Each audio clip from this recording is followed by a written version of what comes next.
Patibong ni Duterte ang kanyang pagsama sa Netherlands at nahulog ang PNP at Marcos administrasyon?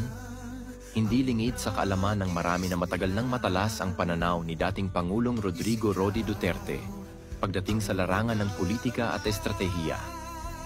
At sa nangyari kahapon kung saan siya ay agad gustong dalhin sa Netherlands nang hindi dumaan sa tamang proseso, tila malinaw na nagtagumpay siya sa isang napakaingat na bitag laban sa kasalukuyang administrasyon at sa Philippine National Police, PNP.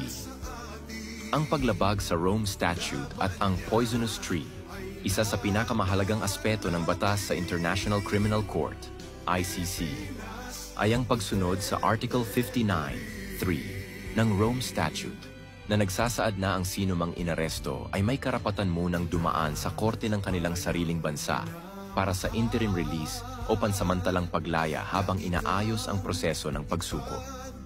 Ang competent authority sa kasong ito ay ang Hukuman Supreme Court PH ng Pilipinas at ang custodial state ay ang Pilipinas din. Ngunit ano ang nangyari? Isinakay sa eroplano si Duterte papunta sa Netherlands nang hindi man lang dumaan sa tamang proseso. Ito ay isang malinaw na paglabag sa batas ng ICC mismo. Ibig sabihin, anumang kasunod na hakbang mula sa paglilitis hanggang sa anumang hatol ay maituturing na fruits of a poisonous tree. Sa madaling salita, kung ang mismong pagkakaaresto ay may depekto, lahat ng ebidensyang susunod ay maaaring ibasura. Ang pakana ni Duterte. Bakit hinayaan niyang mangyari ito? Maraming nagtatanong, bakit hindi lumaban si Duterte? Bakit tila tanggap niya ang nangyari? Ang sagot ay makikita sa mismong mga salitang kanyang binitiwan. Naiintindihan ko mga yan dahil trabaho nila ito. This is why it has come to an end. Isang pahayag na puno ng kahulugan. Ipinapakita nito na alam niyang darating ito at hinayaan niya ito mangyari hindi dahil wala siyang magawa, kundi dahil gusto niyang ilagay sa alanganin ang PNP, ang ICC at ang Administrasyong Marcos. Ang mensahe ay malinaw. Ang PNP at ang gobyerno mismo ang lumabag sa due process, hindi siya. Sa ganitong paraan, hindi lang niya napakita ang kahinaan ng kasalukuyang administrasyon, kundi inilagay rin niya sa peligro ang mismong kaso laban sa kanya. Paano nahulog ang Marcos admin at PNP sa bitag? Una, pagsunod ng PNP ng walang due process. Sa halip na siguruhing dumaan sa Korte ng Pilipinas, agad nilang isinuko si Duterte sa ICC, isang hakbang na labag sa batas na kanilang sinusunod. Pangalawa, pagkawalang kibo ng administrasyon. Sa halip na ipagtanggol ang soberanya ng bansa at igiit ang tamang proseso, tila hinayaan lang ng gobyerno na mangyari ito na nagpapakita ng kanilang kahinaan sa pandaigdigang entablado.